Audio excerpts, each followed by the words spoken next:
ओम श्री साई राम। भगवान श्री सत्य साईं बाबा जी की अमृत वाणी।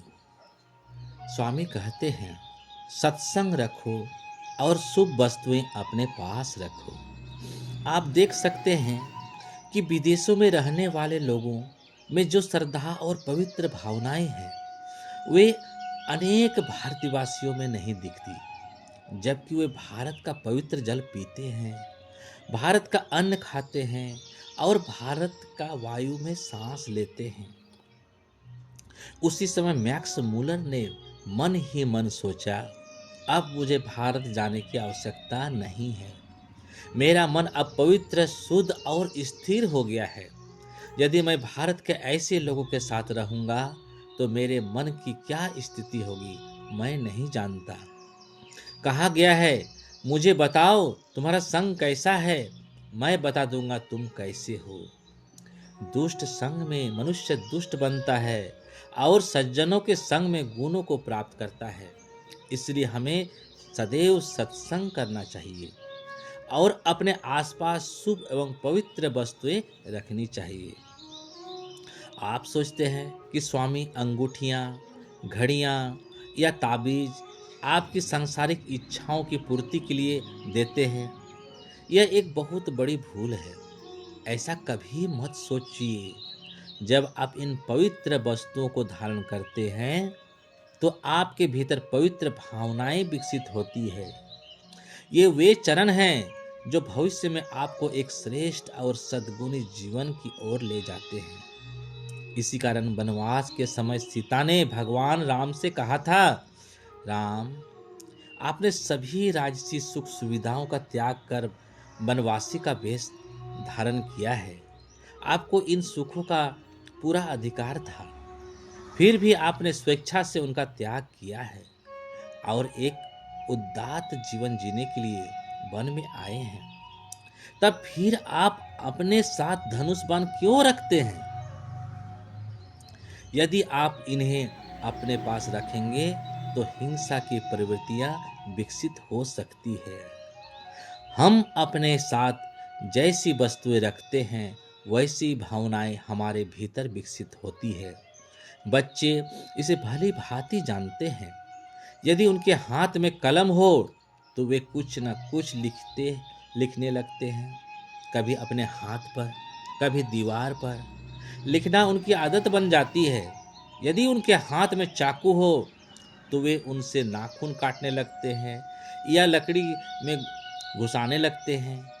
यह उनके पूर्व जन्म की वानर वृत्ति की प्रवृत्ति है। इसलिए आपको ऐसी वस्तुएं अपने पास कभी नहीं रखनी चाहिए। सत्यम कंठस्य भूषणम, यानी सत्य गले का सच्चा आभूषण है। हमें केवल सत्य ही बोलना चाहिए, क्योंकि सत्य ही ईश्वर का स्वरूप है। हस्तस्य भूषणम दानम, दान हाथ का आभूषण है। दान करने के साथ साथ ईश्वर की कृपा से जो अंगूठियां या अन्य पवित्र वस्तुएं आपको प्राप्त हो, उन्हें भी धारण करना चाहिए। कई लोग सोचते हैं कि इन्हें पहनने की आवश्यकता नहीं है। ऐसा केवल वही सोचते हैं जो वास्तविकता को नहीं जानते। भारतीय संस्कृति में ऐसे अनेक पवित्र उपदेश निहित हैं। आपको संस्कृति का वास्तविक अर्थ समझना चाहिए। संस्कृति का अर्थ है परिष्कार, शोधन। कैसे?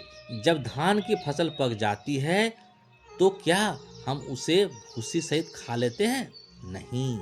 पहले हम धान को घास से अलग करते हैं, फिर उसकी भूसी निकालकर चावल प्राप्त करते हैं, जिसे पकाकर भोजन बनाते हैं।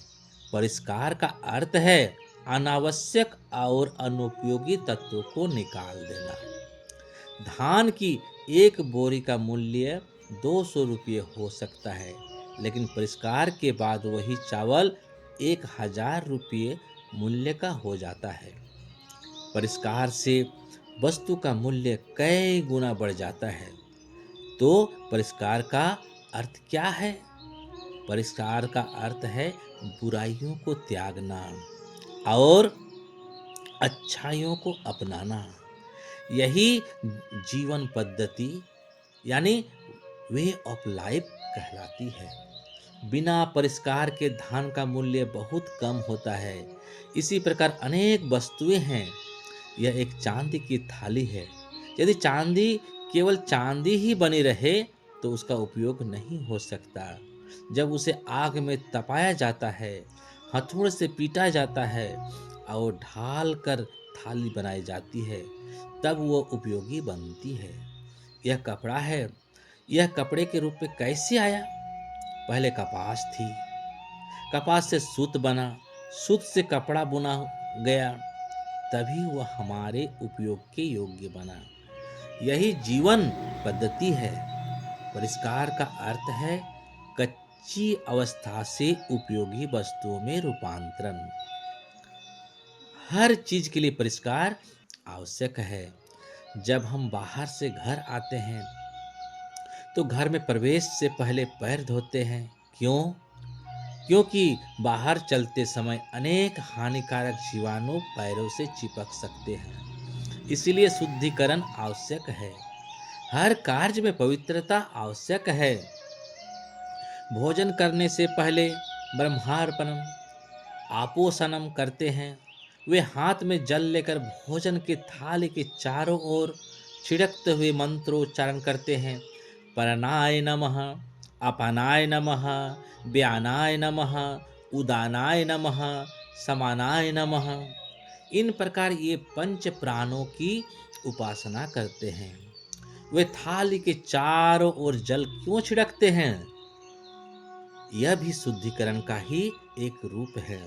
भोजन परोसते समय और खाते समय चींटियां या छोटे कीट भोजन में प्रवेश कर सकते हैं। जब थाली के चारों ओर जल डाल दिया जाता है तो वे भीतर नहीं आ पाते हैं।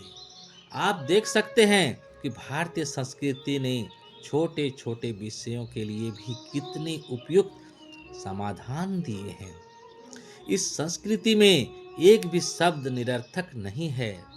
भारत ऐसी महान संस्कृति की जन्मभूमि है। जो लोग इन परंपराओं का अर्थ नहीं जानते, वही इन्हें निरर्थक समझते हैं। आज का ये दिव्य प्रवचन मानसून शोवर्स इन प्रशांति निलयम भाग 1 पृष्ठ संख्या 26 से 28 तक से लिया गया। जय जय साई राम। आपका दिन शुभ हो।